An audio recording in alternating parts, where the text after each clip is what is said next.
you don't have clean hands if you got into a contract with somebody and then you breached your contract with them. You had an agreement with them, but you didn't satisfy your end of the agreement. However, there is no stipulation on what lawful money is in this nation. So if you send off something to your landlord, you want to be a dick about it, right? And I would not recommend going about this unless you're going to do it for the full year.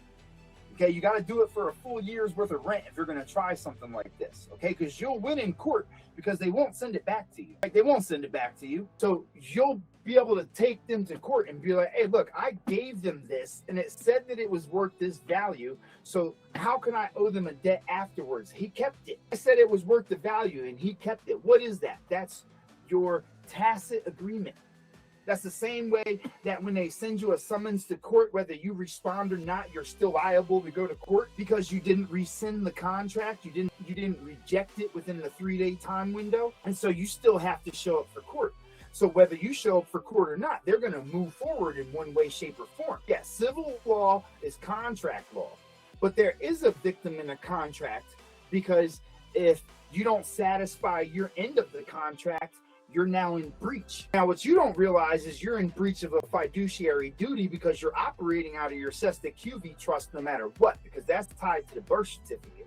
So you're already going in. Every court case, everything that you deal with is always from the position of either the beneficiary, the grantor, the trustee, or the executor, whether you realize it or not. They're treating you like you're a professional at these things when you walk into these places. That's why if you don't say anything, they're going to put you in the position that they want you to be in. You understand? So if you make a contract with somebody, you have to satisfy your end of the contract. Otherwise, there's no equity for you because you're not operating in clean hands. Now, the way that you would operate in clean hands on a contract, like something like a rent payment or something like that, is sending them something that you deem to be the value of the entire extent of their contract. Now, if they don't return that to you, by law, they paid it.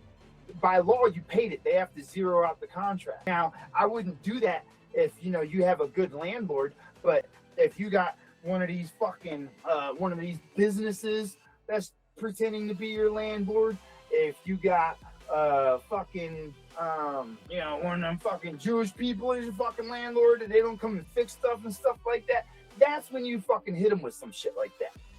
Yeah, exactly, JJ, refusal to discharge.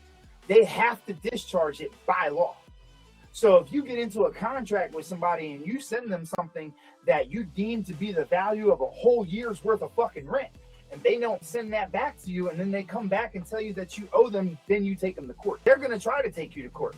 Allow them to take you to court, because then when they take you to court, you're going to be like, hey, Your Honor, here's my fucking copy. Here's my certified copy of the remedy that I provided them that they took and they accepted and they never returned it to me. And I can't, that had that value to me, and I can't be taken away from that value. There's nothing that they can do to exchange that for me.